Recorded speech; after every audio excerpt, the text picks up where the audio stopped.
In today's video, we enter a cage and I get pecked. Twice.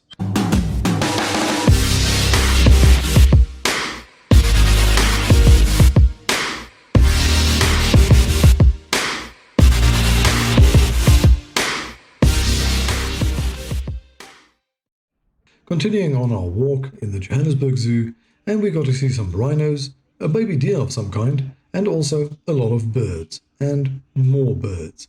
As before, I have added the photos and footage that my wife took with her Nikon LA30, alongside some of the photos that I took with the Canon 200D. Now, let me show you what we saw.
Enjoyed this video, and if you wouldn't mind, please hit that subscribe button and ring the notification bell so you'll be notified about the next video.